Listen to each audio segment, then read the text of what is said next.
Inside Thursday night, how's it going? Alright, strip back, good crack, multi-trade podcast. Share the knowledge you know, help to make our sector grow. Everybody's learning from experts and the journeymen. Insights.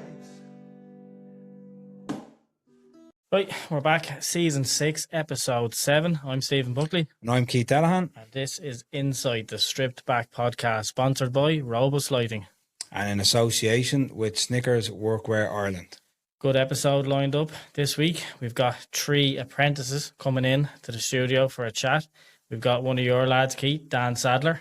Yeah, looking forward to him coming in. Looking forward to get on the challenge wall and see what he's made of. And then we have Jordan Malongi, who we've had on the previous season. Obviously he's like literally sharing his journey with us now at this stage. So yeah, he's coming in to give the challenge wall a go and give us a bit of insight into his phase 4 progression. Yeah, we've got Zoe Hines, an ESB technician, currently in phase 4 in Carlow. So she's coming in, taking on the challenge wall as well with the lads, and going to get their reactions of what it was like to do the challenge wall and how their apprenticeships are going and everything else that goes with it. So hopefully it'll be a bit of a look into the life of an electrical apprentice. Yeah, and fair play to them for coming in. Takes a bit of bravery to, make the step up, jump on the challenge wall. Like, we've had seasoned pros now, fully qualified lads that don't fancy taking it on, but these young guns are happy enough to come in and give it a go. So fair play to them. Yeah, and then later on in the episode, we've got a really thought-provoking and emotional interview with Abdul Bari Ahmadzai. He's an Afghanistanian who has come to Ireland as an asylum seeker, but has dug himself deep when he's got here, got himself involved with Open Doors Initiative, and is helping not just the Irish community who is in need of help, like the traveller community, people from socio-economic areas, but he's also helping fellow asylum seekers coming into the country as well, and helping them find work and find their feet in a new country. Yeah, no, 100%. He's really doing great things, and you've had the pleasure of meeting him at a couple of events, and he's a great man to help people, get them back into employment, and further themselves, which is only a great thing to do. Yeah, really looking forward to it. But I guess we'll rock on. We'll get the overload segment going and invite the 3 apprentices in now to have a chat with us. Let's jump into it. This podcast is sponsored by Robus Lighting, the world's leading LED lighting company. Jump over and download the My Robus app, see their full range and catalogue, and make the next order with ease. Right, guys, welcome to the podcast. Well, how's things? All good. We've just had a bit of a mad night on the challenge wall. So, how did you fare? I was grand, yeah, a bit under pressure now, but it was good though. Like, I did enjoy it actually. Yeah. Enjoy it, Jordan? I did indeed, yeah. I think I started off well, a bit at the start, but then I got there near the end, but done all right, yeah. Dan, winner. Well, I thought I fumbled at the very start there and put it reaping the coil across the room. Yeah. Well, it's stressful now. There's a lot to be said for the pressure that comes with people staring at you doing your job. Like, 100%. Shaking. It'll definitely help you on the field, because you usually have some old lad or some old one looking over your shoulder anyway. So, especially when you're doing domestic. So, fair play to you. Yeah. Brave enough to even come in and do it. Yeah, no, yeah. 100%. Yeah, definitely. Anybody that's willing to take to come in and do it, even Irish Sparks, Irish Apprentices, we have our fully qualified lads that won't come in and do it. Really? Yeah. Like, fair play to you, is a legend. It was a good crack, yeah. Jordan, we had you on before. That's right. You shared your story, your backstory, and everything else that sort of brought you from your childhood through school and then into the apprenticeship. But how have you been getting on since? Grand, yeah. I'm going to have to come back in phase 4 in March, so yeah, everything's grand, yeah. Yeah. All good, yeah. Keeping a keen eye on your Instagram page, so you're doing well. So appreciate that. The podcast's always rooting for you. Yeah. Back out inside. Who are you working with again? A&L Electrical. Yeah. Yeah. And the type of work still commercial? More commercial, yeah. commercial, yeah. Yeah, it's great to see. Zoe, what's your background? Because we haven't had the chance of. I've been talking to Martha Kinch in the background on Instagram. She's been giving me a bit of lowdown of the kind of person you are, and she's only good things to say. But, yeah, but if you'd like to let us and maybe our listeners know just a little bit about yourself and what got you into the trade. So I'm 22. I'm from Carlow. I did 2 years of college after school, and I was doing biomedical science. Kind of decided it wasn't for me. I just kept failing. Failing first year, failing second year. So started working in retail for a long time. Then I kind of just got sick of it after a while. So I had like a midlife crisis at the age of like 20. And I rang my stepdad one day and I was crying and I was like, what do? I want to do something good, you know? And he was like, try an apprenticeship, see if it works for you. If it works out for you, it works out for you. If not, you can leave, you know. So I applied with the ESB then in February 2022 and I started with them then in August 2022. I'm still with them now, so I'm absolutely loving it. Couldn't picture myself doing anything else, to be honest. Happy days. And Dan, you had a handy one, didn't you? Had a handy one, yeah. Well, I was in school during COVID. Started working with Keith when he started off. Yeah. Just decided, Best decision you ever made. yeah, it is. I have to say, I've had the pleasure actually of working with you, even with the likes of Keith and yourself on rewires and stuff like that. Like, and I think it was probably one of the first things I said to you, like, was you've got a good lad there. Like, Yeah, head and the shoulders, yeah. yeah. I don't want to praise him too much, you know. Coming around. This video gets put out, doesn't it? Payback a review time, is it? Review time, yeah. End of the year review. What kind of work are you doing with the likes of electrical? I was just house bashing, really. Yeah. It's grand. I'll make it sound a bit more. Wiring up of the houses. Is Oh, yeah. That's not bad. Renewables as well. yeah. Did you get into the solar as well, eh? Not yet. I think. We're doing one at your own house now at the Oh, minute. yeah, well, that, yeah. So Thought about that, Saturday yeah. morning he's going to Finish install his that off. first Anchor Solix X1 Saturday morning. Would that be his first go at the anchor? At the Anchor one, yeah. He's The done, Anchor, he's yeah. done what have you done? Solace, Some Huawei. Solace ones, yeah. Yeah, Got so, that, we have a good background. We do a lot. We do a bit of everything, don't we? Yeah. Try to dip our finger and everything. So Dan in the van now. Dan has his own van, yeah. In the van. That's a big change, isn't it? I'd say, to get the. Grand. He's well used to people looking over his shoulder anyway. Trying not to get tick now, if anything. It's a big difference to be able to get the van, isn't it? Get the Ah, tail yeah, and it's stuff, big confidence boost. Yeah. Big confidence boost now at the work.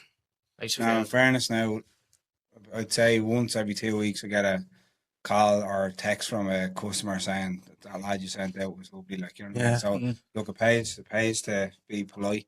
Yeah. Like Dan said, some of our jobs you just want to pull your hair out. You know what I mean? Customers are very difficult, but you just have to. Especially in fan jobs. The fan, yeah, we do extract fans. Extra fans, yeah. For council installs, you know what I mean, or Right. grant works and stuff like that. And some people just aren't, they're not very welcoming. Just let's put it that way. But look, that the old saying, isn't it? The customer's always right type of thing. So True, yeah. They're just the one that pay you. get it done and get out of there, Yeah. and job's done. So What phase are you in now? Just finished phase 4 there. Phase 4, I yeah. was in Galway, so it was a Galway, good nice bit of fun. trek. Yeah, it's a good spin. it was good out spin now, but Enjoyed have to it. do it. Yeah. it was Where good were you, crack. Jordan? I was in Letterkenny. Letterkenny. Letterkenny, yeah. I was actually alright in fairness now. I actually enjoyed it. The electrical science teacher he was really good, he was, yeah. You staying up there? I was staying up there, yeah. Was come back on the weekends, but yeah, I was staying up there. But no, it was great. I enjoyed it. Great crack. I was there actually. Funny enough, I was actually there with one of my mates that I'm from, like Blanche. I live in Blanche. Yeah, he was there as well. So, which is good. That was easier for you. Yeah. Easier for me. Yeah. But no, phase 4 is actually. It's obviously a lot of people say it's a big jump from phase 2. For me personally, I don't think it was really that much of a big jump. Like Yeah. I didn't really find it that too difficult. Now, in fairness, but apart from that, that was good. Yeah. Where'd you do your phase? Zoe? I'm actually in phase 4 now Oh, at the you're in moment. phase Yeah, four? yeah. Whereabouts are you? I'm in Carlow. Oh, Carlo. So sweet. Yeah, it's only like 15 minutes from me, so Oh, no. that's great, Ellie. Yeah, no. Works out the odd time, doesn't it? Yeah, no, it's going good now, to be fair. I have only started now the start of April, so have yet to sit an exam, but I think my first exam is probably like 2 weeks away, so. What's it like coming off an ESB style site, like, and then into, say, like a phase 4 that would be, could be considered predominantly pushing towards the likes of your standard sparks that would be domestic, industrial, and commercial? I kind of, not that I say we have it harder, but I feel like we kind of have to knuckle down a little bit more, like, you know, but they are quite good in my job, you know, like they'd be, you know, if we have any questions, the lads on site will 100% help us. Like, you know, I was heading off to phase 4 and the lads and workers saying, look, if you need anything, ring us. Like, it's no bother at all. So I'd say I'd have to knuckle down a little bit more. Like, when I was in phase 2, I failed my P1 twice. Right. But I did all that study myself and got back up again and then passed it the third time. So Fair play. You see your work paid off on the challenge wall. yeah, I've come a long way since not really having a clue what I'm doing. Sometimes the time doesn't reflect the job. Some people Exactly. do Yeah. the job a lot Yeah. better. If you Yeah. get me. That was like me as well. Yeah. Yours was. Yeah. Do you get me? Yeah. Listen, like, that was me. Like, I remember when I done all my exams, I was probably one of the last few, 2 or 3 lads in the workshop getting it done. Do you get me? I might take my time getting it done, but I will get it done. Yeah. Yeah. It'll be done to standard as well. Yeah, like, you know. quality, Speed doesn't matter. Exactly. Because there's some lads that horse it over, like, do you know what I mean? And I'm like, come on, lads. Yeah. No need for that now. Yeah. You know. Like yourself, like Jordan, we sort of got wind of you from, you know, being proud of your work in college and putting it up there online. And the likes of yourself, so like you were mentioning there, you know, obviously failing the exams originally and then knuckling down. And what's your sort of goal with the page that you're setting up now? Because I see you sharing a lot of, you know, vital, informative information on it. So I get very wound up in my own head and I kind of don't understand. And when I don't understand, I get extremely frustrated. And I would say there's probably more people like that out there, like me. So I was thinking, you know, what if I was sitting in bed the night before the P1 exam, scrolling through TikTok, and I had seen the type of videos that I'm posting now, I would have been probably grand and I would have probably passed it the first time. But mainly just aiming content at apprentices who are struggling a little bit in the college, with whatever that I can help with, I suppose, that I understand myself, you know. Brilliant. And for the 3 years, like having been in phase 4 at the minute, like what's one thing you could give as a, I suppose, a nugget to any other apprentice going into phase 4 or the apprenticeship in general? I'd say just keep on top of all the work, making sure you're taking everything down, really. Just going over every night. Don't let it all just pile up on top of you. Studies consistently throughout the whole thing. Yeah. Like, yeah, it's good crack going out and drinking, but Thursday night. yeah. It's horrible though if you come back for bad news saying you failed, like. Yeah. Just have to put the work in. No, me personally, I always say to lads is always ask questions. Always ask. That's the most important thing, to always ask. Sure, you're there to learn, like, you know what I mean? Yeah. You're there to learn, so always ask. Because you always say that to folks, always ask. Turn up every single day, especially in college. One thing I think that lets a lot of people down is attendance. You know, attendance lets a lot of people down from what I saw personally myself. So always turn up every single day, always ask, always give your best. Yeah, there is going to be some days where you're a bit lost, you don't really understand, but, you know, go back to the library, whatever, sit with one of the lads, whatever, and, you know, go through it, and then you'll end up fucking figuring it out. So, I'm a firm believer in what you put in, you get out of it. Oh, yeah. And my stepdad has always told me, fail to prepare to fail. Yeah. So that's the motto I go by. So in my opinion, if you don't knuckle down, my advice would be to knuckle down, because it's not easy. Like, you know, if it was easy, everybody would be doing it. Yeah. But if you knuckle down, you'll be A1. Do you enjoy the academic side of it? Like, you know, getting in and working with your hands and getting on the tools and learning how to put things together is great. Like, but do you find learning how and why things work is also stimulating for you? Yeah, definitely. I do enjoy it, because there's certain things that you learn in college that you don't really learn on site. That's quite informative. They really learn, you know. But one thing I learned, especially in phase 4, it's really important. I think you really learn a lot when the instructors actually who's teaching you actually knows his stuff. You know what I mean? For example, we had renewable energies classes in phase 4, which didn't have in phase 2, and your man who was teaching it, his background was basically on renewable energies, you know, so he knew his stuff when he was talking about all these stuff. And then there was certain subjects that we had for craft practice, and just didn't have a clue what they're on about, really, you know, and it was just boring, really. Yeah. And then obviously the electrical science, your man, he knew his shit, like, you know, he was really good, he knew his stuff. So when you're in his class, laser focused, and when he's explaining something, you understand, and you get the best out of it. So yeah, definitely. about yourself, Dan? Like I heard from Keith, like that the feedback that was coming from yourself was that you were milling into the practical work. Yeah. You're really good at it. Milling into that, enjoy all that work, work with my hands. Hate anything to do with reading, writing, anything like that. Love your honesty, Dan. Yeah. And one thing I will say though is trying to figure out the regs book and all that. The teacher that was teaching me, good old him. He used to be a recce inspector, so he wrote part of the book. So he explained everything to us down to a T, like helped us every which way we could. Like when I came to the exam, knew everything I had to look for. Knew what way to go through the book, read the book. I suppose that was good help, like with T2 and all that. Another big one for apprenticeship or apprentices. What's the snack of the day on site? Red Bull. Red Bull, yeah. Can I ask you what drink was? Sorry. Sometimes the drink is the snack. It's all Yeah, Yeah, definitely. got 2 Red Bulls. I know what you are anyway. He's a mango. Mango Loco Monster. Monster. Yeah. Or the white one either. Yeah. The white one either. Yeah. Second that, yeah. So I was going to ask you. no. Because we're older. Yeah, the what's tea your or coffee? Is it? Yeah, I coffee. Yeah, all day long. Yeah. I'm the monster. I'm still the monster. Oh, yeah? Yeah. Trying to Just keep have- on to the last bit of young. Yeah. Trying to drag it out, but The thing that keeps you going. 10 o'clock break, going down, Spar, Centra, wherever. Yeah. What's the breakfast roll filling? Or lunchtime even, what's the lunchtime filling if you're waiting for that? How do you get Spiced chicken fillet roll with just taco sauce. Yeah. And I can second that actually. Yeah, yeah, that's exactly what I get. So. and whatever drink really. I think probably might go with Lucozade, yeah. Oh, Red Luke said I Red love Lucozade, them. Yeah, they're nice. That's me really, to be honest. That's me really, yeah. Is that the original or the sport? Yeah, but the big one. Oh, yeah. The big yeah, one. the big one. Has any of you ever been sent for the long stand or the glass hammer? No. No. Do you What's know that? Where it is?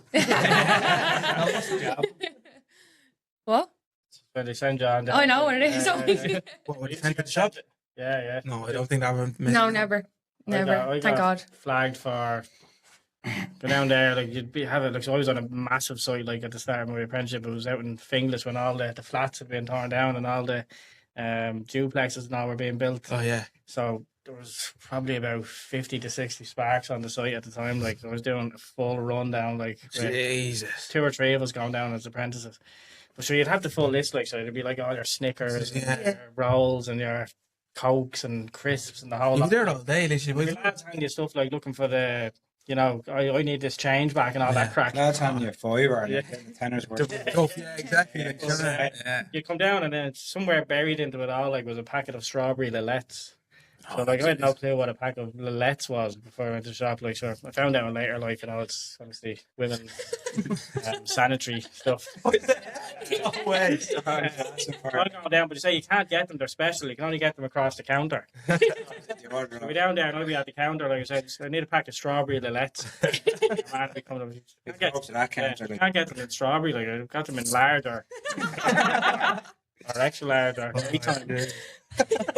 yeah, no, that's what I got caught out on. What's the best tool in your tool bag, or your favourite tool? I'll leave you with last. Know what yours is. Rambo. Say, That's a good one, actually. shit, I don't know, just say pliers. Use for cutting, use for What brand? dating hose. A brand. Nippex, that's alright. Yeah. The red and yellow ones. Don't Go go on. The VDE. Yeah, I'll go with my snips, yeah. My snips. What's the brand? Will ya? Yeah. Yeah, yeah. Nice. Yeah.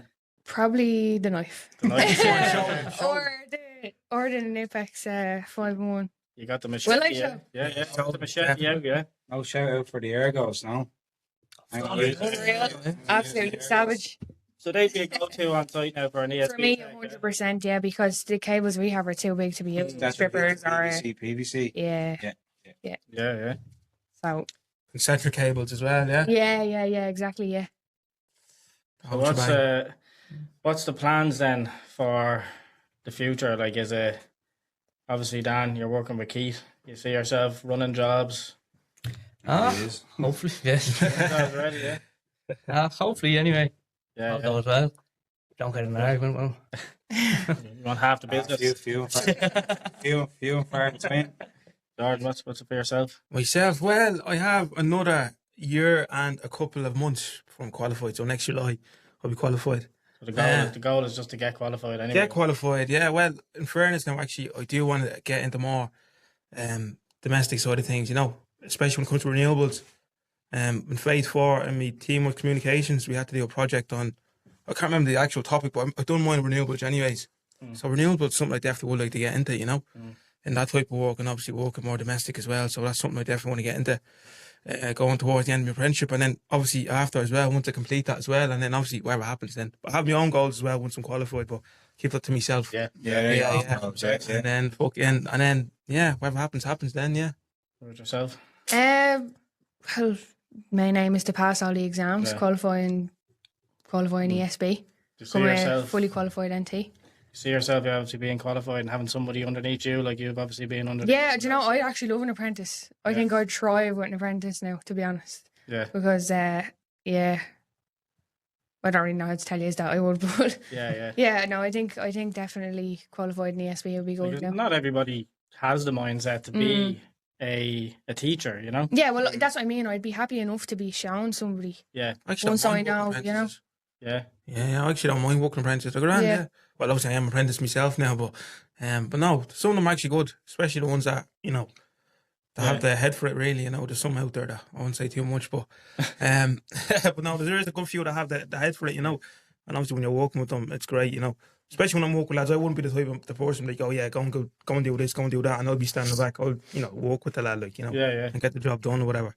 But yeah. It's just taking the good positive stuff, isn't it, that has been sort of passed down to you and trying to relay that down onto the next person, isn't it? 100%. I work with first years all the time, and I just kind of pass off tips and tricks that I've learned. Share the apprenticeship to them, Exactly. Is there a benefit in your apprenticeship? Dan will know what I mean by this. But is there a benefit of working under someone that is not actually good in their trade? As in, you work with plenty of people that are good. Jesus. Yeah. Not me now. I get what you're saying, yeah. To see the wrong side of the trade. Yeah, I suppose it would be actually. Definitely, 100%. 100%, yeah. Definitely. I get what you're saying. I've seen a lot of the good and the bad throughout different aspects of sectors and all that I've worked in. And some of the stuff that you see is stuff that you would never see yourself doing. Yeah. And so you could never put yourself in the mind frame of ever seeing that type of work because you would never see that quality in yourself.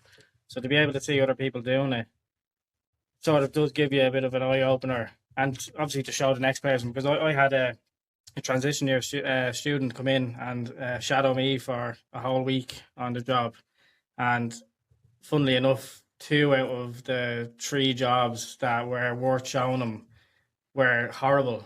Now, it was coming onto somebody else's work, and because in the maintenance game, you're coming across a lot of other people's work. Oh, yeah, big time.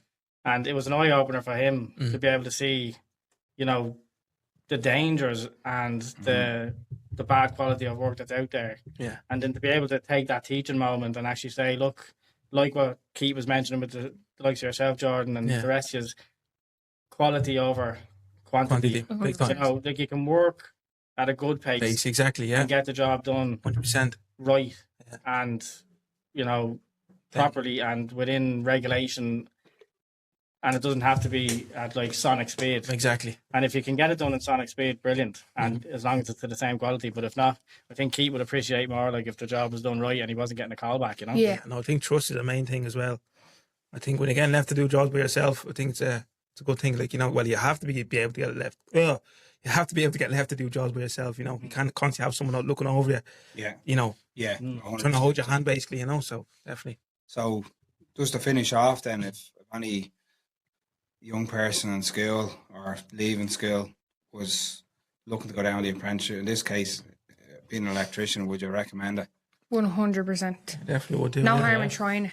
Yeah. I think if it's not for you, you'll know yourself.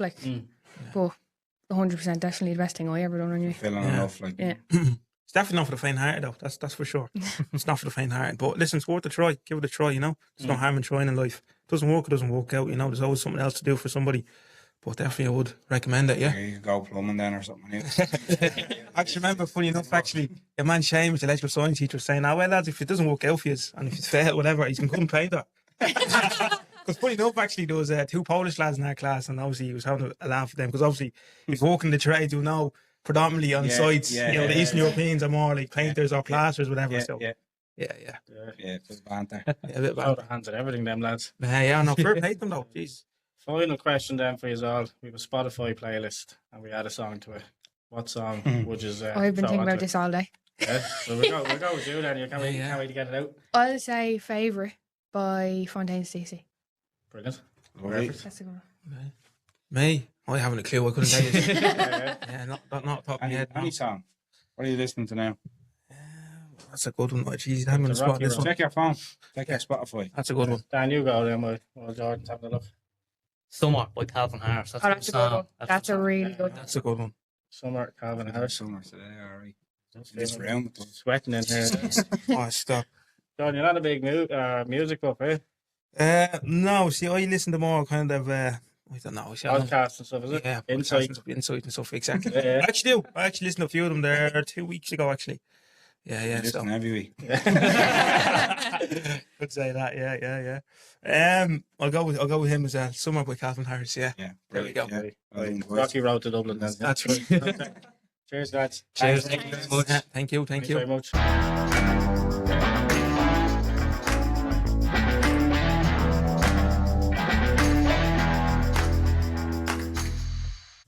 Right, overload segment in the bag.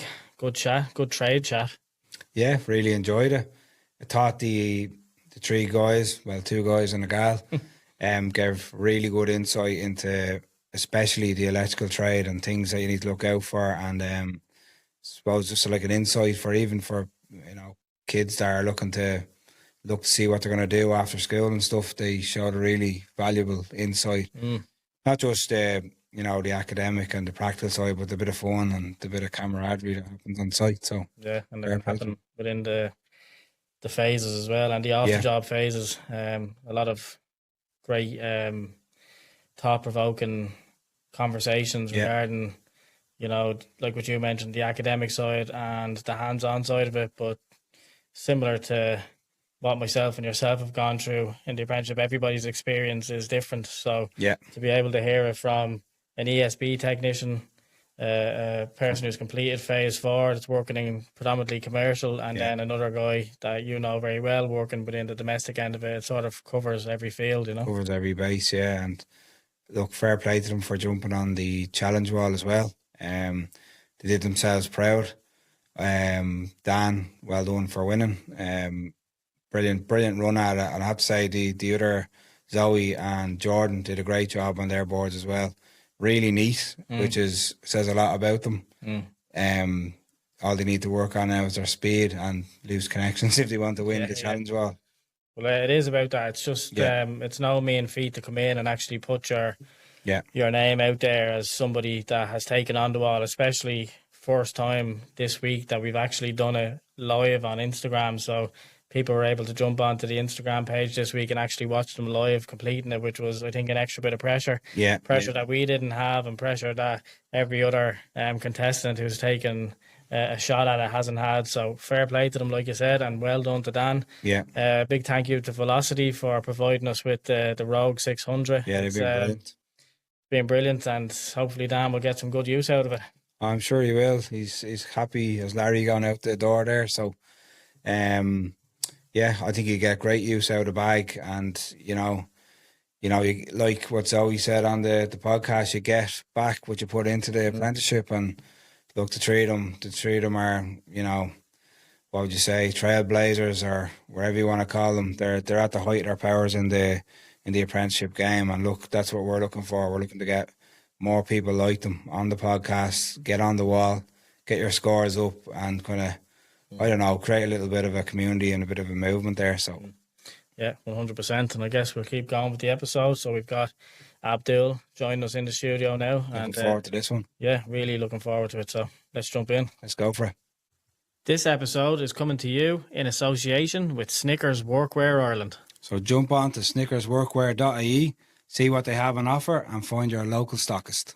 Abdul, thanks for joining myself and Keith in the Inside Studio here in the Roma's headquarters. Delighted to have you. Thank you very much. Thank you for having me here. And I really like the studio. And thank you for your warm welcome. Yeah, no, great to finally meet you. Stephen has had great things to say about you. I think the two of you guys, you kind of met up at an Indeed event last year, was it? Yeah. Yeah. Yeah, it was last year at Indeed event. Indeed. Yeah. Indeed, yeah. It was an interesting one because it's something that I've never been to before. Maybe you've probably had the opportunity with the company that you're working with now that we'll get into a bit later. Little events like that, I just think are amazing for networking. And myself and Keith hadn't really had the opportunity to do a lot of that with the podcast.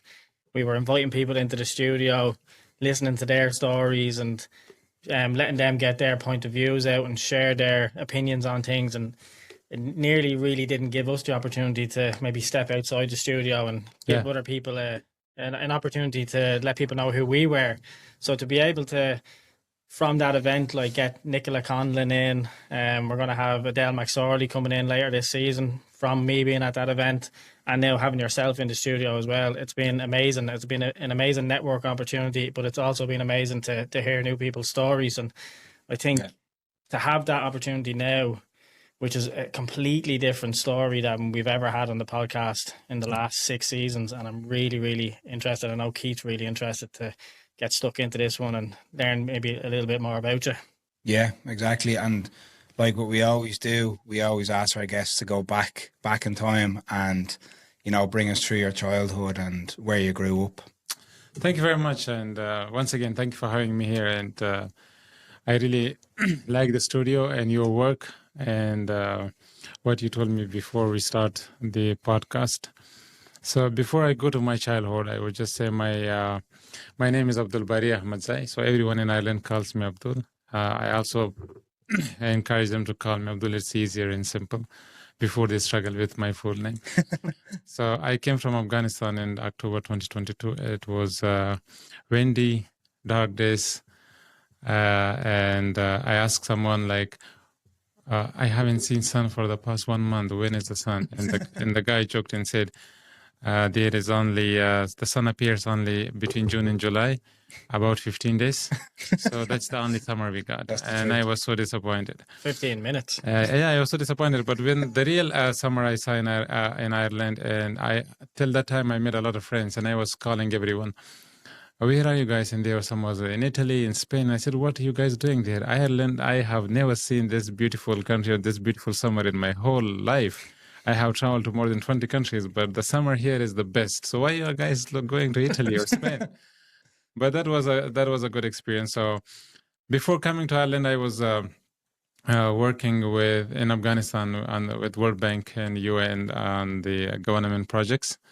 I was the director of that project, and we were working with more than 11,000 communities and serving more than 12 million people directly. And the project was more than $450 million. And I had staff of 420 or more than that, and throughout the country. So suddenly the government collapsed, and I'm here and inside studio talking with you guys.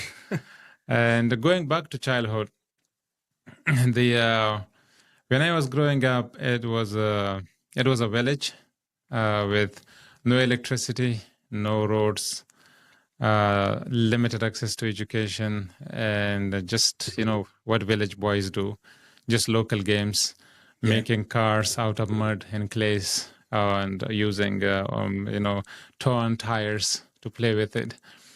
And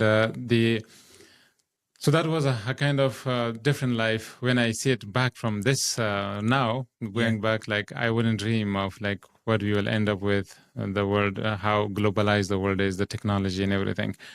And I don't know, my childhood, I didn't know there was TV in the world or there was electricity in the world. And you could only listen to radio because every time you are in war or in conflict, people listen to news. So the only thing we would hear from our grandparents we would sit with them, and we couldn't talk because they would seriously listen to the radio, what is going on, and from BBC and other news channel. But those big radios that with connecting with a big line, and so you can listen and very cautiously to find that station. So that's what I remember from my childhood, actually. And growing up with grandparents in the fields, they were used to work in the fields and crops and some livestock. Yeah. We've had a lot of people come through the doors of the studio, and they've gone back in time, as Keith said, and they've spoke to us about their childhoods, and they've mentioned school, and they've mentioned different moments in their life that would have had impact on them, that might have even caused, maybe certain types of anxieties or certain types of mental health struggles later in life. And just to listen to you talking to us upstairs in the visitor room and now in the studio, just talking about the simplified life and the simplified childhood that you had, but also there was a darker side to it as well, and there's a lot of news stories that you would have been hearing that would have maybe, if it was myself and Keith or maybe my children, would put fear into them. Did you find that you had fear in your childhood or anxiety, or did you even notice the amount that was actually going on around you in Afghanistan? When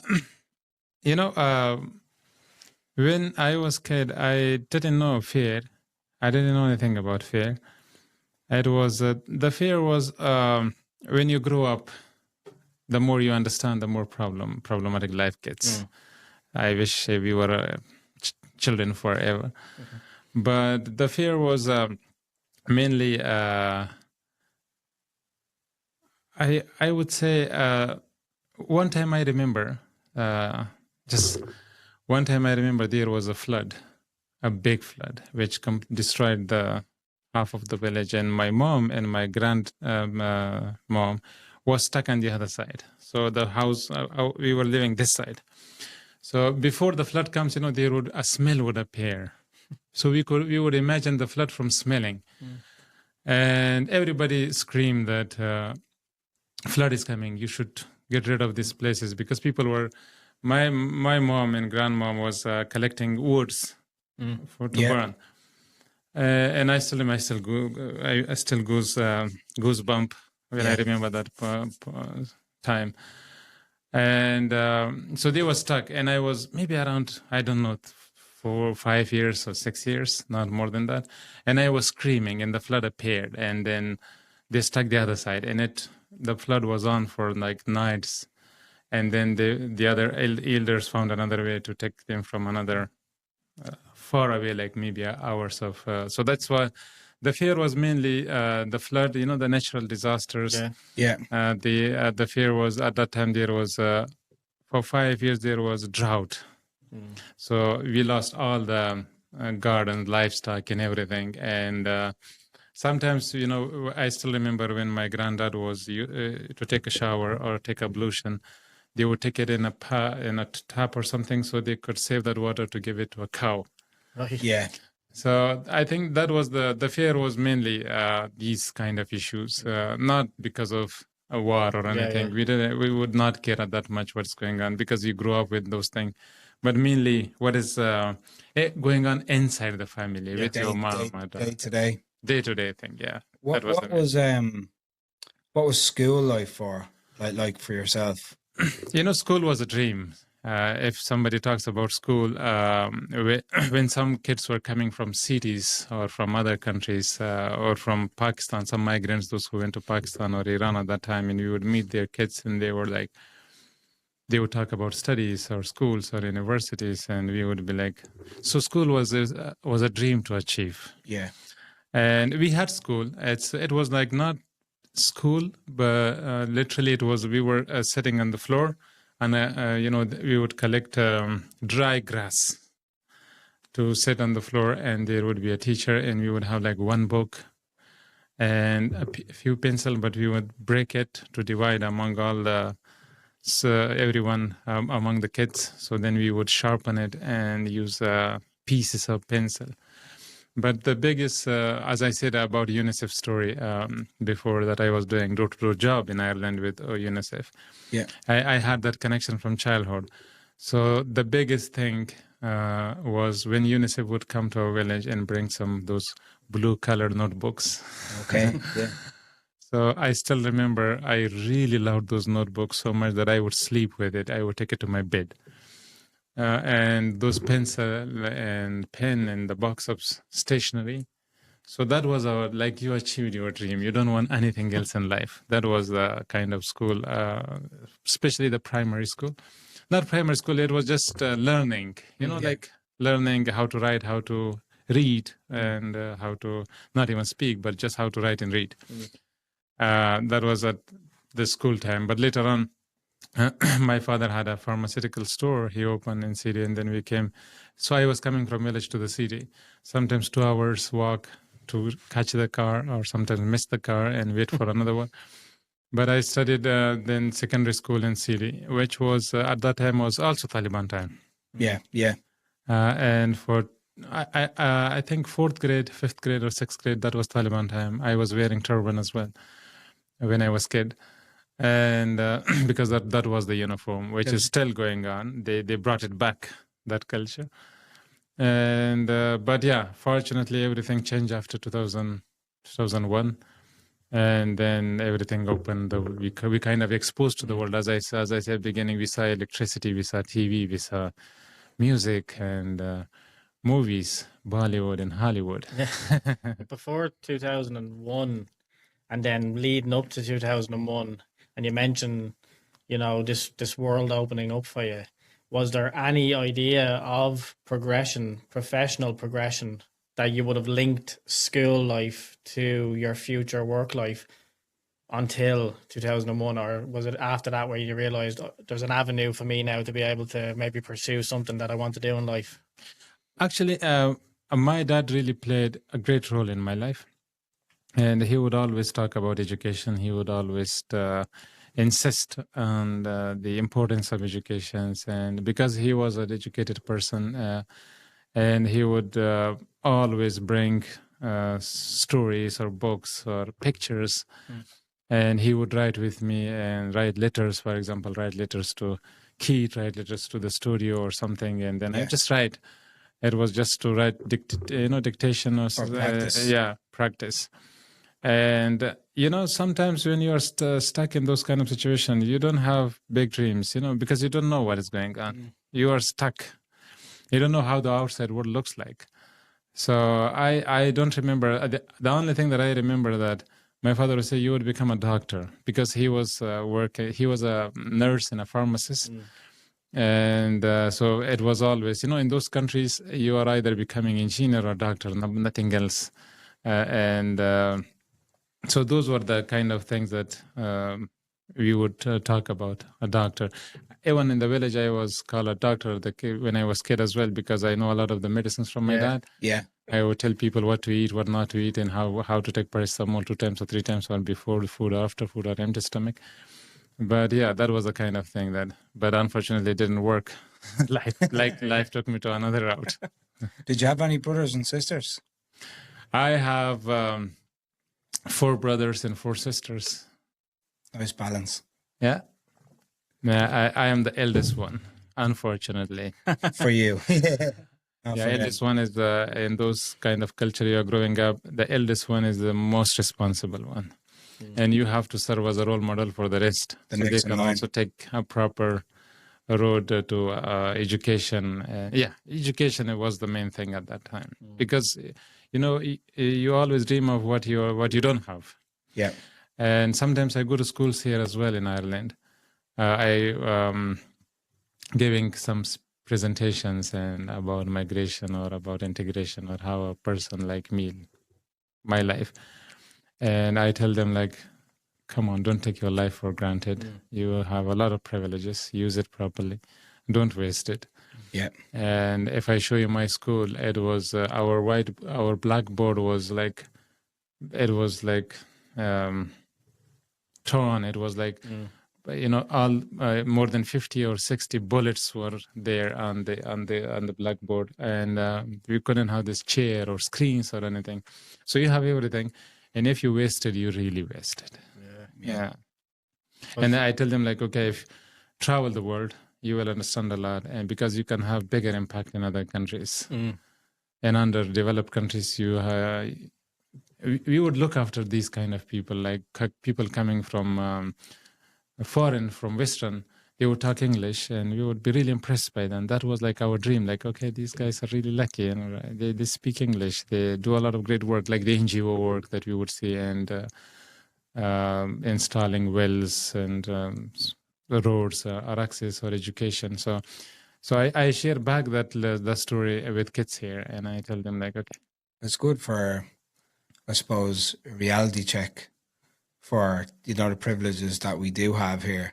Do you know what I mean? And there is a lot of people that complain about what we get here in Ireland, in Western Europe, but just that's what we said. Like, we get you in, need you to share the story and where you've come from. Like, it's completely, it's like chalk. It's a saying here, chalk and cheese. Yeah. So it's complete chalk and cheese, considering what we'd have grown up like as well, wouldn't it? It puts things into perspective. Yeah, 100%. Obviously, you mentioned a bit of work that you've done since, like, you've come here. You mentioned it a little bit, like, obviously UNICEF, but can you remember any type of job roles that you've had when you were in Afghanistan before you came to Ireland that you thought of very highly and that you nearly would miss nowadays, that you're here in Ireland, you're building up your confidence, working in a role within Afghanistan, and then having to nearly start again coming to Ireland? We'd like to maybe know who you were in Afghanistan before you came here. Yeah, I would, when I was back in the country, especially from 2016 till the government collapsed, I was working with the World Bank. The project was called Citizens Charter Afghanistan Project, which was a 10 years flagship program of the government and the international community, funded by more than 35 countries. So it was through called ARTF, Afghanistan Reconstruction Trust Fund. So the fund was coming from different donors through Ministry of Finance and the World Bank. So the World Bank was the main management of this fund. So we were working with communities. So the project was called Community Driven Development Project. So this is like a CDD, a new concept, that you mobilize communities, that the communities can work for themselves. And so when we were working on the concept of that project, I was involved from the beginning, and then they selected me as a director of that project, director of operation of that project, because they said, like, you know everything, every detail. So we don't want to hire any other person on top. So you just be there and then start. So for 5 years or more, I was director of that project, and we were working with the urban and rural communities, because the urban structure is different than the rural communities in terms of how you institutionalized and make a community development council, because we would bring 200 to 250 families to form a CDC, a community development council. And there was a issue of women as well. Like in that project, we put it mandatory that it should be 50-50, 50% women, 50% men. But in some provinces, we would really challenge. People would not allow their women. They would allow their, for example, we would be opening a joint bank account for them, for a community. So a chairperson, a vice chairperson, and a secretary, and there was another person. So 4 people. So he said 2 have to be women. Yeah. And then they would come up with, like, women don't want to share their photos or IDs. So that was a really big struggle to go through and make sure that we get 50% women and they have meaningful, share in the community, and they have meaningful voice, and that is especially in the decision making. Yeah. Because after that, we had 2 parts in that project: the social aspect and the infrastructure one. Yeah. So for us, the social cohesion was very important, to bring communities together and to hear their voice and to connect them back with the government. Because at that time, those who were against the government, they were also mobilizing people against the government. So the government was trying to deliver service to everyone. Yeah. So, because that helps in security and stability as well. So that was like 5 years. We made more than 12,000 communities. The main thing that we provided was clean drinking water, That was the needs, the basic needs. We would call it the basic needs of the communities: clean drinking water, basic electricity, basic education, women livelihood projects, and basic healthcare, and some other recreational or park projects for families and kids. That was a really successful project of the World Bank and the government, and I really loved it. Yeah, because it's important. Because you could see the real impact of your work on the ground. Yeah. You would go and meet people, and they would really hug you, give you gifts and kisses, and like lots of hugs, because a road would be asphalted there. People would get access to clean drinking water or electricity, or the village would lighten up. So that was a great thing to do. And the other part was that I was traveling as well. I got the opportunity to travel the world, travel to different countries, to Malaysia, Jordan, UAE, Thailand, India, and more other countries to on international conferences on urbanization, World Urban Forums, and stuff like that. Those countries would have been doing the same thing in their countries, so you were learning from each other. Yeah, exactly. It's like sharing best practices and bringing best practices, and how. So every project has a lot of aspects. So it's like sharing our experiences as well with them, our success stories with them. Yeah. So moving on from there, obviously, like what an important job you had there, and then moving on, what changed in the country to make you feel like you had to, leave, as a sense? I still remember. I would never thought of becoming an asylum seeker or refugee, because if I wanted, I could go at that time. Every embassy, I was because we were working with a lot of donors, so they were represented by their embassies. So I would go to Australian embassy, British embassy, Finland embassy, UN palace, they call UN palace, the UN countries, and I would go give presentations. So everybody knew me. And I didn't want to go anywhere to become a migrant, because I had a really good job. I had a driver, I had a cook, I had a bodyguard. I had later on, when security really deteriorated, I got a bulletproof car. And so my life was like a really VIP life. And that time, so I wouldn't think of anything else. But I still remember when the government started collapsing some provinces. I was sitting with Minister of Interior Affairs.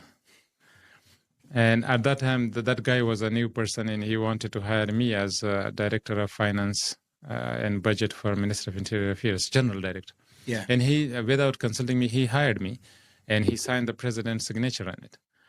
And because the president knew me personally, because I will tell you maybe the story later on, that Taliban killed my dad, and then I got to know the president himself, and then he hired me as that. I said, I'm not working in security sector, and but anyway, we had this argument. He said, you have to work, and he provided me with a really big car, bulletproof, like 100% from top, sides, everything. And I said, it really makes my life in danger, right? But I still remember the day of the collapse, I was sitting with the Minister of Interior Affairs, and my driver is calling me. And he said he would call me director, sir, right? Like in our language, Rais Sahib. And everyone in Ireland also called me Rais Sahib. So Rais Sahib means also like in positive terms, like boss. And he said, come out, Taliban enter Kabul. And I said, I'm sitting with Minister of Interior Affairs. I took one of my friends as well. He was sitting in secretary office. And so the minister was eating dry fruits, nuts, and smoking. But I look at him, he was really anxious as well. And I asked him, like, what is going on? And he said, no, Taliban will not enter Kabul. We have agreement till 6 months. They can take all the country, but cannot enter Kabul unless we reach an agreement. And then my mom called. And then my mom was so terrified, because we lost our dad 1 year ago as well. And then I didn't listen to minister. I just left. Before entering the Minister of Interior Affairs, there were 6 checkposts, security checkposts. To reach the minister office. The road, When we were leaving, there was none. So everything. When we went back, So Taliban was on the road. So we left our car. So we had to walk like a normal people. Yeah. And everyone was. So I went actually to a real shock, especially when we heard that the president escaped the country. That was like the really terrible news. I still remember, I went like, you go to like a shock. You don't understand anything. You are like in a coma or something. So I just had deal with my mom that I will reach home, whatever happens. So I reach home, and everybody was running towards the airport. You must remember the airports in that people were hanging or plunging to the plane, and then they fell off. And at nighttime, one of my friends called me like, "Come out, we are going to the airport." And I was really shocked. I really used some curse words and said like, I don't want to go. I'm not. I don't know what's going on, right? Yeah. So on the third day, I was at that airport as well. But then there was a blast happen, and then we had to run back. So it didn't work out. So it took a long time because at that time everybody was helping me, trying to help me with how to take me out, because I know a lot of friends from different countries. But it didn't work because there was nothing there. Everything was closed except American military planes. And you have to make it there. And there was almost impossible. Either you die or you get to the plane or anything. I said, I can't do that. I will wait. So then I also changed 3 houses because of security reason that people should not know where, because you are in shock. And after quite some few months, I made it out and reached Ireland. I didn't know. My target was not Ireland. My target was actually France. I have a lot of friends in France. But then I learned that Ireland is accepting refugees and their language is English. And I said, okay, if the language is English and they accept refugees, no other condition. I don't want to learn French. I already speak 4 or 5 languages, no more languages. So I just want to go somewhere that I can find myself easily. So I ended up in Ireland, and it was October, cold, as I said. Windy, and didn't know anyone, any single human being. And but the good thing was that I have, back in the country, I work with a lot of foreigners, and so I know at the end of the day, we are all human. We could reach to every person. So that was the advantage, the language. And I had this mentality that you can reach to any human being for help. So I would reach to anyone, like, hello, sir, I am Abdul. I'm from Afghanistan. I need help. We are in this situation. So until I made it to the Dáil, I went to the Dáil as well. A few months back, maybe, after I arrived. Because we faced a lot of issues. Somebody had to speak. We have, Ireland is kind of a unique country in itself, that we have had to migrate to other countries in search of help as well. So I think the Irish people are very welcoming. It's ingrained, I think, in our history and in generations of Irish who had to leave Ireland and were plotted all over the world, in Australia, America, even Dubai now. There's people working everywhere for reasons of want to leave and for other reasons of not wanting to leave. So it's been a constant rotation of generational Irish having to spread themselves out there and make friends with other nationalities. So I think the majority of Irish people, when we see the likes of what's going on in, Palestine now and what's happened in Afghanistan, when people come to your doorstep and look for help, we try to do our best. I don't think it is the best that people can do, but we try to do our best. And with that, I think a lot of Irish people would sort of turn a blind eye to the news, I think, when it comes to a lot of these atrocities that are going on when it's on their own doorstep. They just think the government's helping them and we'll leave it there. I don't really want to know what's going on, but talking to yourself upstairs and getting a bit of an idea of the person that you were in Afghanistan to the person that you were when you arrived in Ireland. And the process that you have to go through when you get into Ireland. I got a lot of grey hair under pressure and depression. That's where we were at as well. So okay. Yeah, when I sent picture to my mom, and she's like, "Why you're getting gray hair a lot?" And I'm like, "Are you thinking a lot? Are you depressed? Are you sad or what?" And I said, "No, no, no. There is something wrong with European water. When I it's with the shower, with the dry, water yeah. and shampoo, not Was she not with happy? the Was she depression." happy you made it here? Absolutely, yeah, 100%. Because my mom said that you have to be alive for the rest of us. So you have to get out. And that is, she said, we can manage, but you have to get out. Otherwise, I was like, my mom is really, how you can say, like in positive, like a really poor lady, like really gone through a lot of struggles, because I'm the eldest son, and I know what we are all going through, right? And I know my mom as a young person, and we grew up together, right? Yeah. So she said, no, you have to get out. You have to be alive. Because when I was working with the government and on the World Bank project, I was in all the news. So you can search my name on YouTube and everywhere. I was in all the mass media and TVs.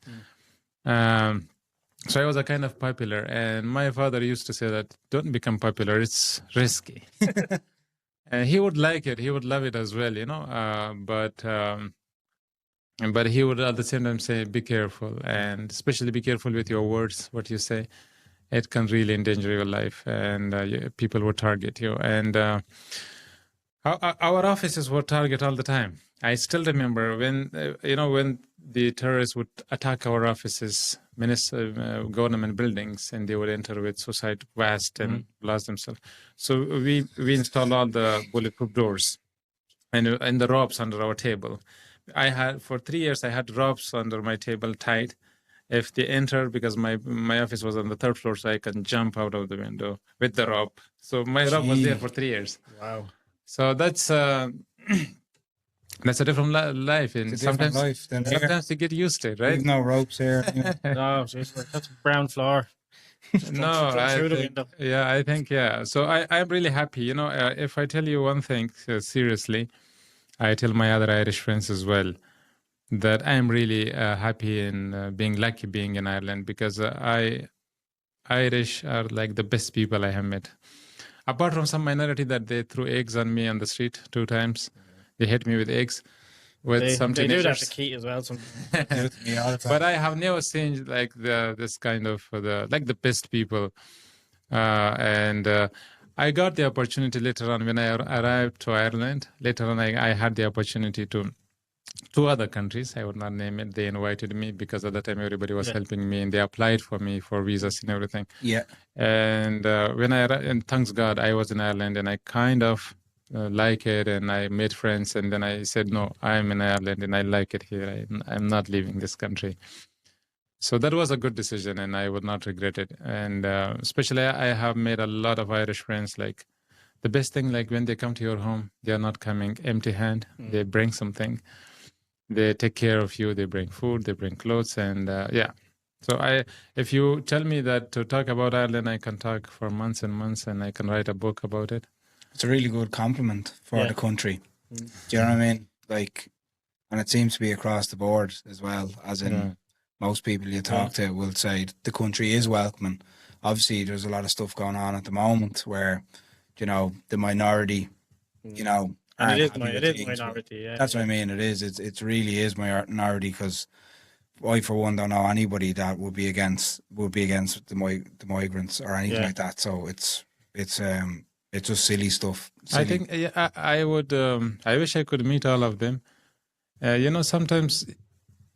Like, I would never want to be migrant, as I said at the beginning. I didn't know these words. When I was learning English, we learned pizza and sandwiches and burgers and John and Sarah. We didn't learn as asylum seeking or being displaced or being stateless person.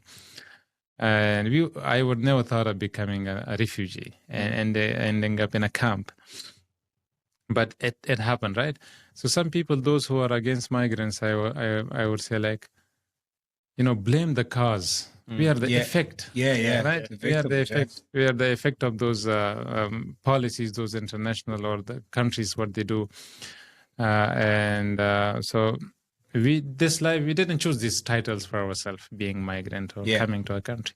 So it happened to us, actually. Yeah. Yeah. Could you describe? We had a quick chat upstairs before we came down.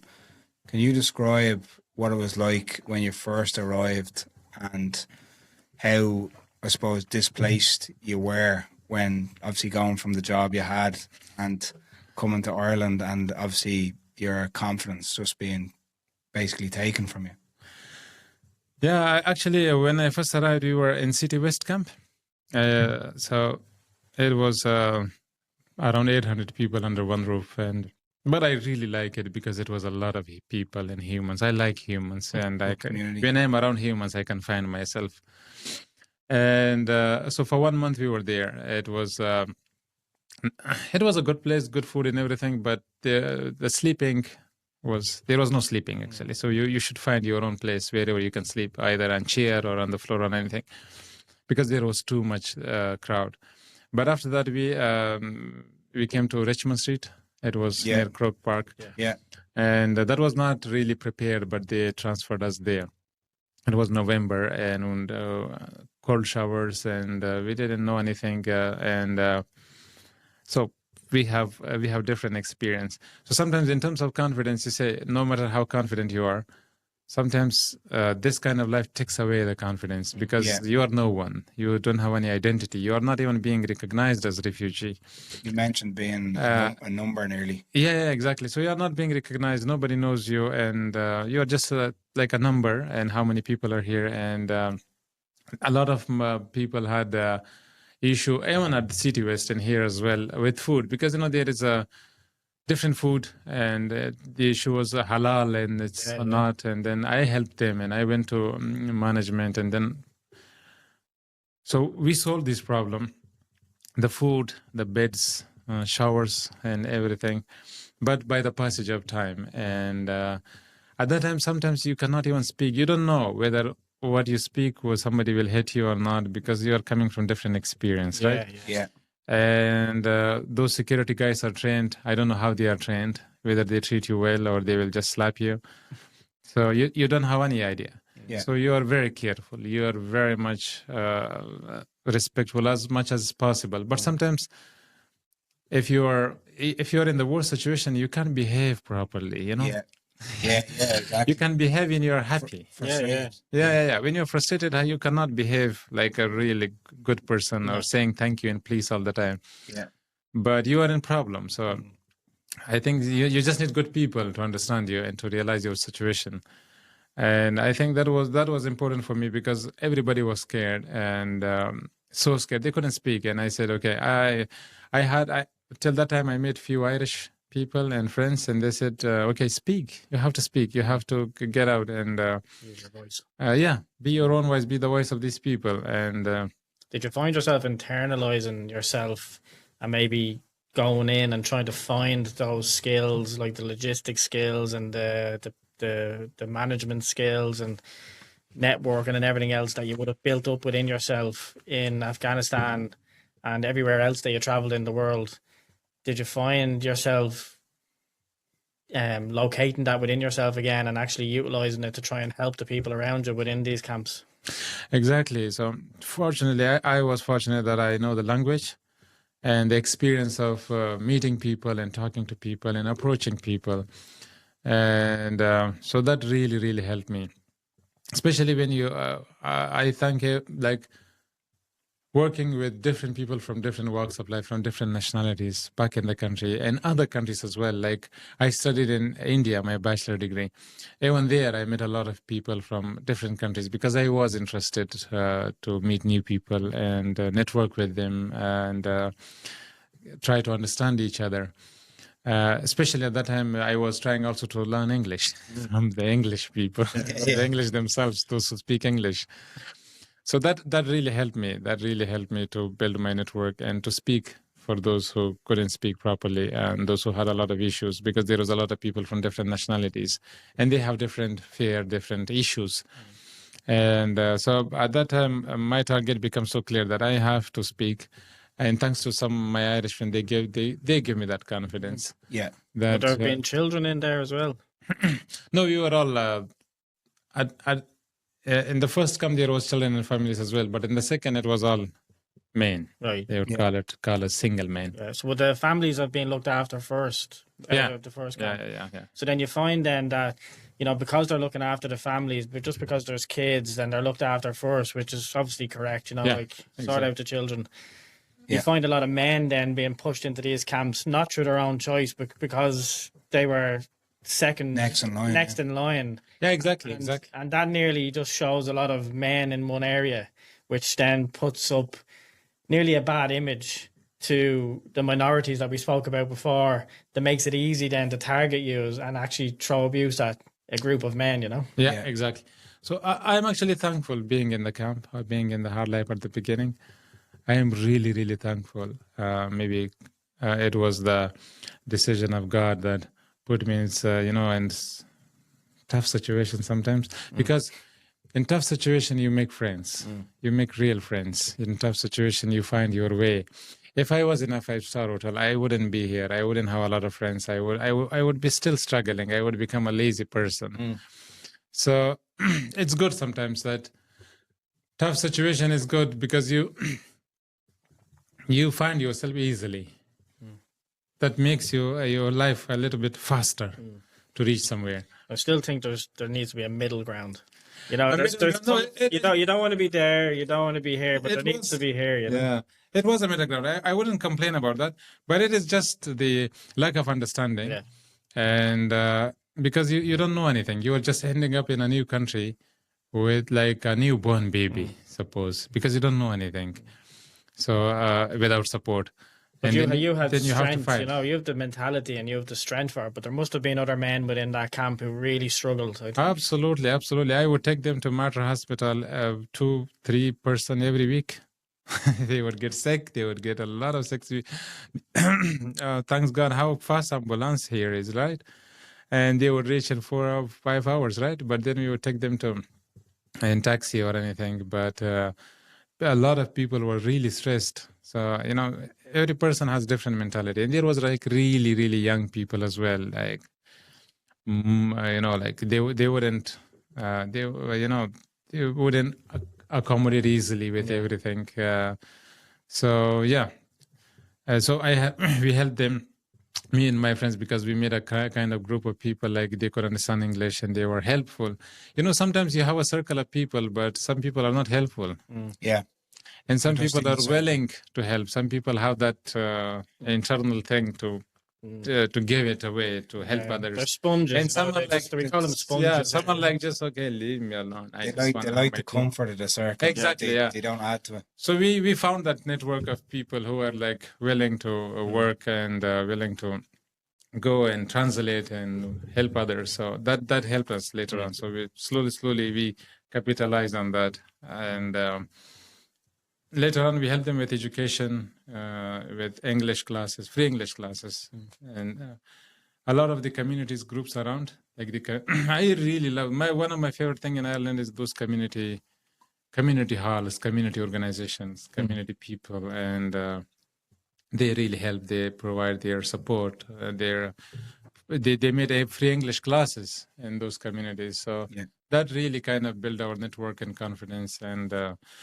A way out, like it's nearly open the door. It's nearly a miniature version of what you were doing professionally before you had to come to Ireland. It's kind of your thing, isn't it? It was my thing. Yeah, working with communities, working with people. It was my thing, and that's why I like it, and I really, really loved it. You mentioned there opening the door, and you've had the opportunity now, like, to work with the Open Doors Initiative, and you would have come into the country and experienced a lot of, say, ground zero of migrants coming in and seeing the challenges that you faced and everyone else is facing. What is Open Doors doing to make things a little bit easier for the likes of yourself or somebody in your position coming into Ireland? Open Doors Initiative, it's a non-profit organization. They help everyone who faces barriers to employment, to education, or to those who are starting their own businesses. So it includes refugees, migrants, asylum seekers, people with disability, people from traveler and Roma community, people with criminal pasts, and intersectionality, and everyone who is facing barriers. That is like the main goal of the Open Doors Initiative. And I joined them last year, almost 1 year and few months. And as I said, people like me really struggle at the beginning because the recruitment process, the corporate world is very different here.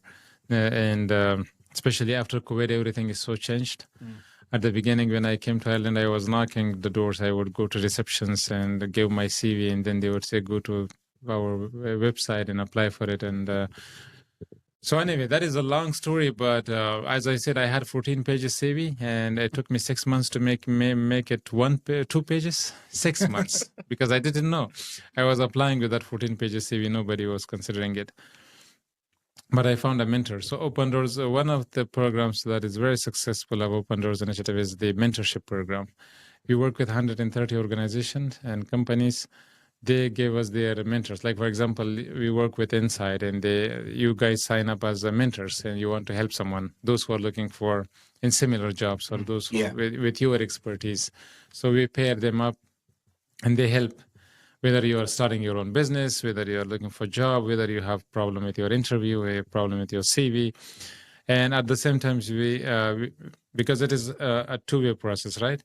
So we also work with companies and organizations to be inclusive. Like, for example, I will give you an example that I use it everywhere, that how to make an inclusive job description and inclusive policies. For example, there are job descriptions that would not encourage people like me to apply for it, or people who are coming new to Ireland. For example, last year in more than 1.5 years when I was trying to find a job, I would fit for a job. Like, I would look at the job description, and 99% I was like, okay, I like this job and I want to apply for it. But then they would write full driving license is required, and then I wouldn't apply for it, right?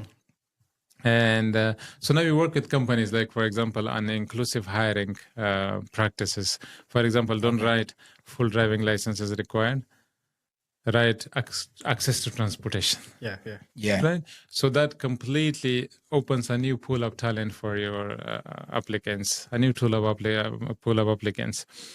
So just one word can change And direction. that's for both. That's for the person that's looking to get employed and the employee. The employees as well, the employers as well. Yeah. You could be missing out on, your next best employee just from that one mistake.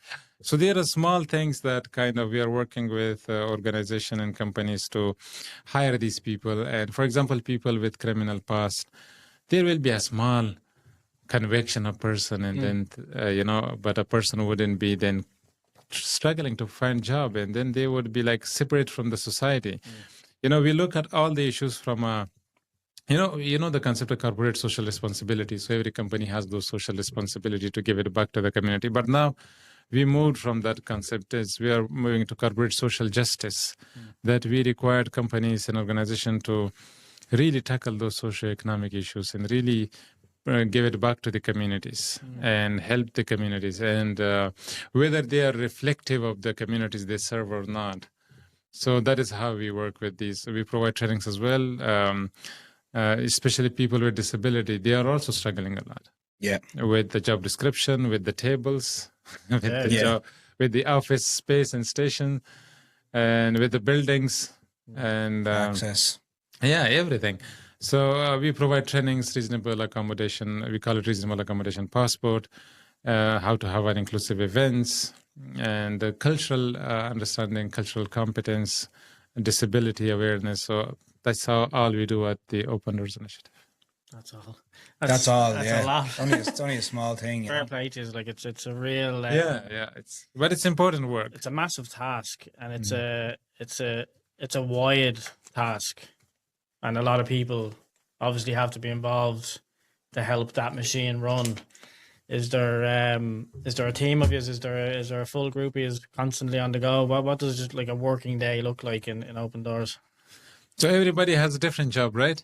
My job is mainly the stakeholder engagement management and business development. So my job is mainly giving presentation, meeting new people, new companies, and that's why you found me every event I am in, because I try to engage companies more in this space, bring more companies into this space, and because it's the problem is that, for example, we would say back in the country as well, and every country is true, that when you have a social or socio-economic issues in a country, the government cannot do everything alone.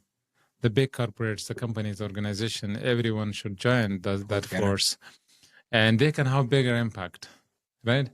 For example, people with disability are struggling with job. You know that the around 63 or 65% people with disability are unemployed in Ireland. And you know that the European Federation Commission, there was a research that says Ireland is the worst country for people with disability in terms of employment. So it's the joint responsibility of everyone to kind of work and make sure that we have accessible policies, accessible buildings, accessible strategies, that everyone is reachable, everyone is approachable, and everyone can find themselves. So that's how we look at it from corporate social justice perspective. Yeah. Just like it's a lot to take in, the work that has to go on, like, you know, and like me and Stephen day to day, we'll be honest and say we wouldn't be thinking along those lines. It's only when we get to meet people like yourself and Edel and the girls we have from Sulis and stuff like that it opens our eyes to things like that. But I suppose in terms of what you've been through and where you are now, it's going to be a weird question, but what's your proudest moment? I hope proudest is not a negative word. Yeah. You know, some proudest moments was because I was very much in love with my dad, and he always wanted me to get educated, and so I got. When I went to India and I completed my bachelor degree, he was really happy. He came to the airport to pick me. So that was one proudest moment I remember. The second one was when I completed my master degree. And then, because I was becoming the person that he wished. Yeah. And then I got a really good job. And then he would see me on TV. He would see me with the ministers, with the president. And that was a really proudest moment for me. Technically, it probably would have been his proudest moment. Yeah, so it's like because I was, I had really emotional connection with my dad. Yeah. So that kind of made me happy to make my father happy. You know, they say like the best thing that you can do for your parents is that you are the burden for them. So you have to be a successful person to take the burden. That's what they work for. Yeah, for parents, nothing is more burden to having kids and making sure that these kids are choosing the right path in their life, right? Safe, yeah. So you have to take that burden from them and make sure they are not worried much about that. And the second thing was when we were going to communities, and because sometimes you work on this table in computer, making policies, meetings, and raising fund. But when you go to the field and getting off these luxury offices and air conditioners and car and go to the real field in villages, and you see the impact that people got clean drinking water, they got access to road, they got education there now. So that was like, you know, really a moment that kept me going and fight for them and be their voice. And I could do anything for them because of that moment, that happiness that I would achieve from that, the completion of projects at the ground level. So that's it. And the only thing that makes me proud, and not proud, but makes me happy and makes me going, is when I am a benefit to someone. Yeah. Just in a nutshell. Was there ever a moment, you know, after you left Afghanistan where you thought you might not be able to do that kind of job again? Because you're kind of in a similar role now, but the in-between. I think it's very much different now. And in Afghanistan, people, like today, the World Bank announced that 4 and 5 people are jobless in the country. 4 and 5 people. And young people. So in those countries, you can have bigger impact. And but here, everything is so good. I am so happy. And but the thing is that even an issue is small or big, but you have to take it seriously, right? Yeah. And so I still like my job here. I did a job with UNICEF door to door. I did a job with the World Vision Ireland. They had projects in Congo and Philippines and other countries that I was in touch with them. And so this is a kind of a new world. Yeah. But still, there are people like me. There are people out there. There are different people who faces barriers to education, employment, and those who are kind of like starting their own life, starting their own business, trying to get something, because it's expensive here as well. It's expensive. Yeah, it is expensive. So you have to work harder and harder and make sure that you must know that we really work hard. Yeah. Just to make sure because in our country or in some countries that I worked in, there was no tax. Even if there was a tax, that was really small. Yeah. And here it's like huge. My friends would come to me in the camp and they would show me their pay slip and they would be like, "What? Abdul, can you check this? What is this?" And I said, "This is tax. How much tax? For how long? And what?" So you should have seen their faces the first pay slip or the second pay slip they received, and they were like, "Oh, it's huge." And I said, "Yeah, but it's how the country runs. End of the day." Yeah. How important has maintaining your faith through all those struggles been for you? There must have been a point where, at your lowest point, where you have to maybe, look to something else or look to somebody or look to God, or has it been important for you to get you through every moment in your life to where you are now? If there was no faith and hope, I would have died already. Because, I will give you a few examples. First, when my dad was kidnapped in 2008, I was in school. And his picture would appear on TV, and Taliban would say, "We would kill them in 3 days if you don't release our prisoners." And I was maybe 19 years old or something. And the eldest one, and in Afghanistan, it's very rare that my father didn't have any brother. So he had just 4 sisters. And so then it took, sometimes it's there is no human being on the entire earth could help you to get you that sadness from you or the frustration from you. It's only faith and hope. It's sometimes we need that universal power and God, whatever you call it, but we call it God. Yeah. You need God, and in those situations, I would still think of it like, for example, nobody at this moment, I would reach a moment that nobody in this moment can help me. Nobody. Any human being would become so useless because they couldn't do anything. No. Right? The closest one of you, the best friends of you, the best relatives that you have, Nobody. everybody becomes so useless. And so at that point, you become a kind of like, okay, now you have to have strong faith. The only sometimes we take faith for granted as well. Like I tell myself, because faith had really helped me. But sometimes when you are happy in everything, we don't consider it. But when you are in this hard situation, faith and hope can only help you at that time. So it took 3 months and 10 days to release my dad in exchange of prisoners.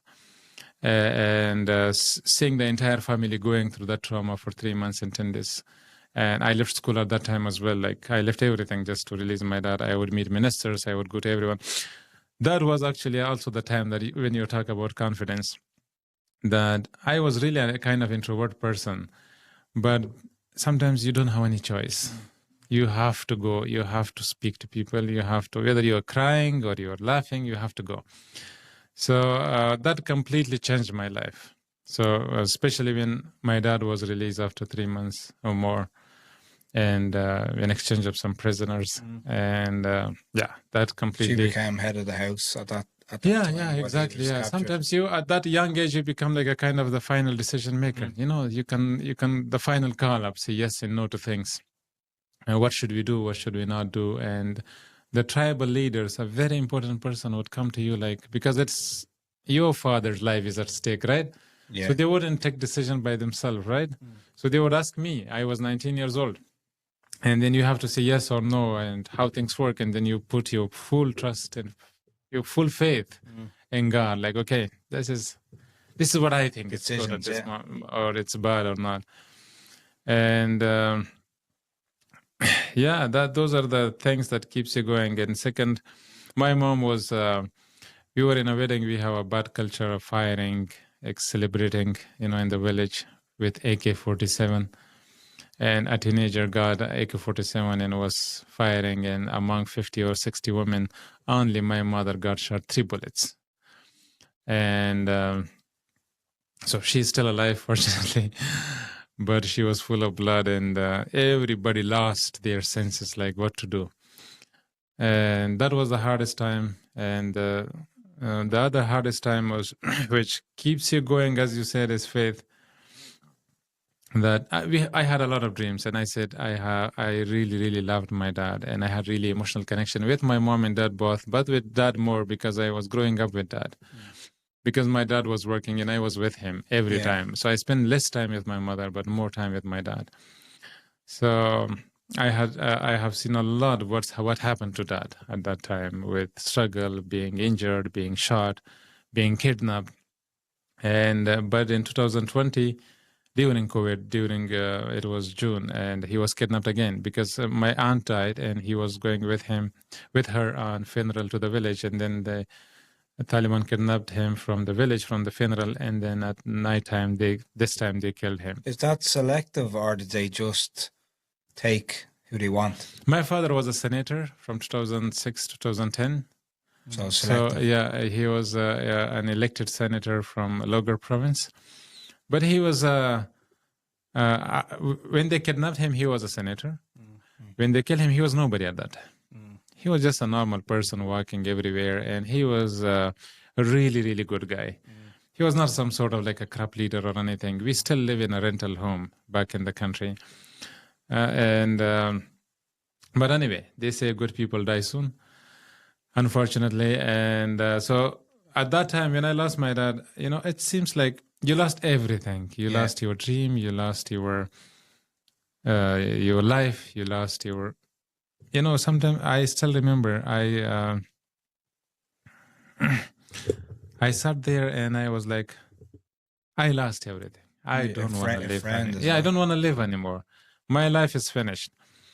But then you have to get up again because your mother, your sisters, your brothers, everybody is looking up to you. Yeah. I am a very unfortunate person. I tell my friends that sometimes I wouldn't even cry because I wanted to show myself stronger so that they can get the strength. And I still tell my friends that I still want to really, really cry and scream, but I never had that opportunity. I never had that opportunity in my life because of my brothers, because of the family, because everybody was looking up to me. And they thought I'm a really strong person. And I have to be strong. And so I think it's mainly the responsibilities that keeps you going and taking care of people, which helps you as well. If you don't take care of people and you are in frustration, you would lose it. But if you are responsible and you take care of people, you can go through any misery in life. So I think that makes life really meaningful and keeps you going. So if you're not taking care of any people, or you're not responsible for any great or issue or family or brothers. But it's like the airplane, I've said this before, when you lose altitude and the oxygen mask comes down, you have to look after yourself first, So taking care of yourself and putting that oxygen mask on to yourself allows you to take care of other people. So don't forget to look after yourself, especially in those type of moments. And, thanks for sharing that, really emotional time and emotional moment with us, because it couldn't have been easy. Yeah, it is. Sometimes, this airplane is really interesting analogy. But Yeah, that is what keeps me going. That's what faith works and hopes works. Sometimes you are absolutely, as I said, if there was no faith, I wouldn't live. I would have already ended up my life, actually.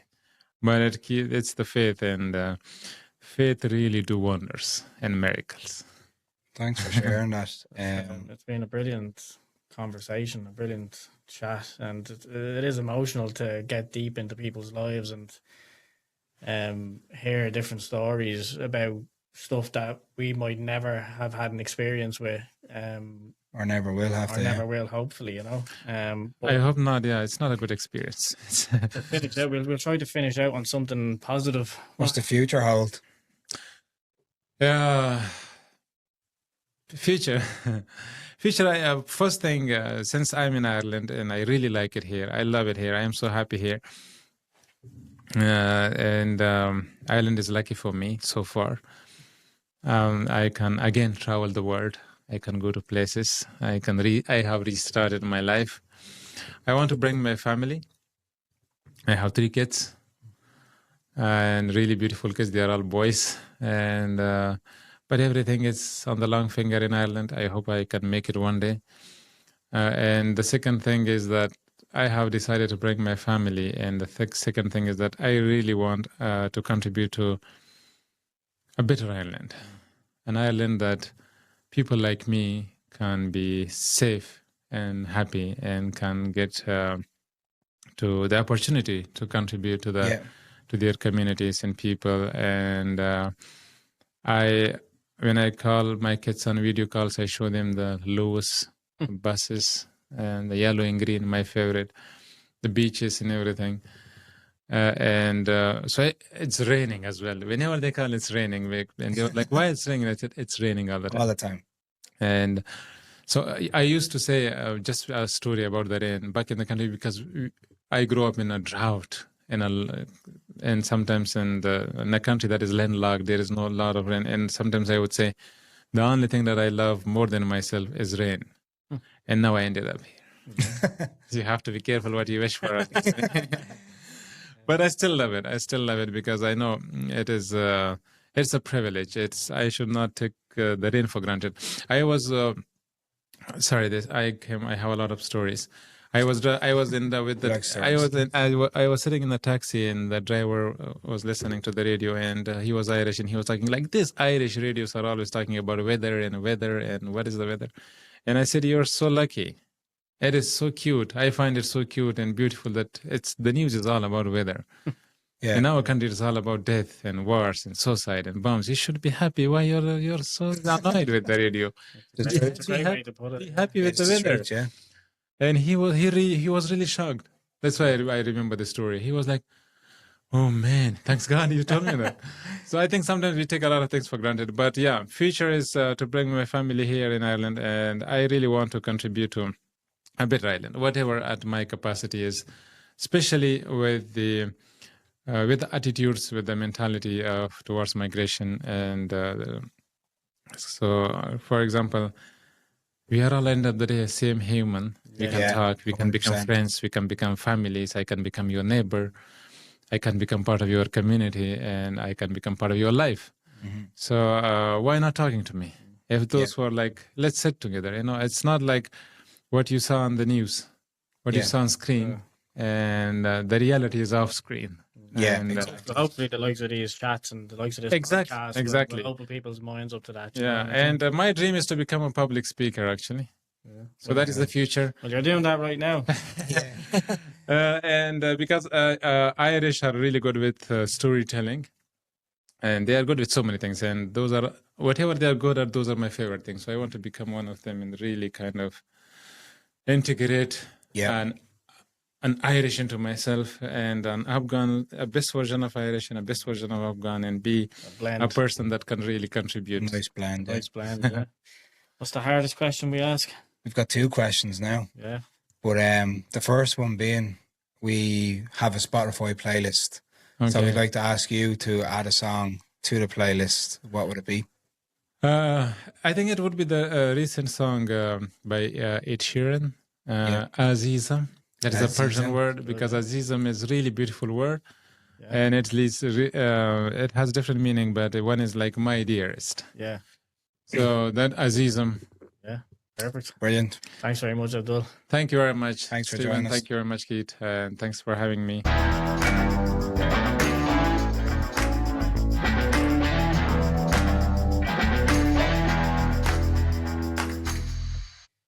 Right, another episode, season 6, episode 7 in the bag. Really enjoyed it.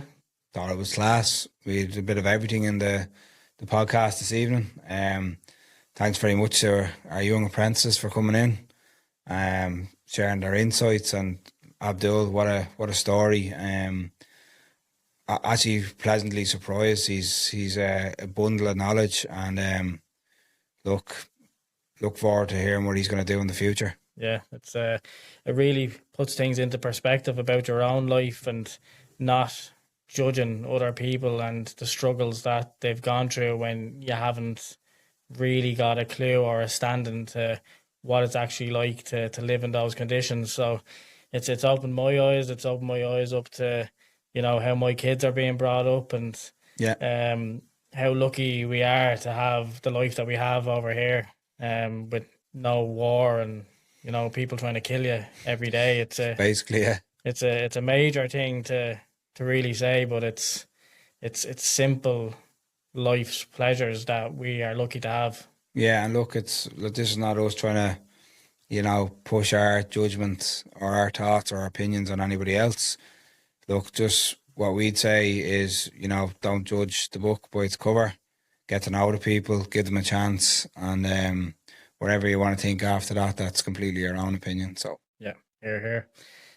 Big shout out to our sponsor, Robust Lighting, the world's leading LED lighting company, for their continued support. Yeah, and a big thank you to Snickers Workwear Ireland, who have been kind enough to support us on this episode and this season. So yeah, thanks very much, Lindsay.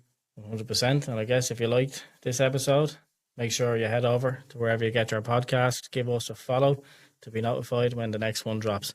Take it easy, everyone. Talk to you next week.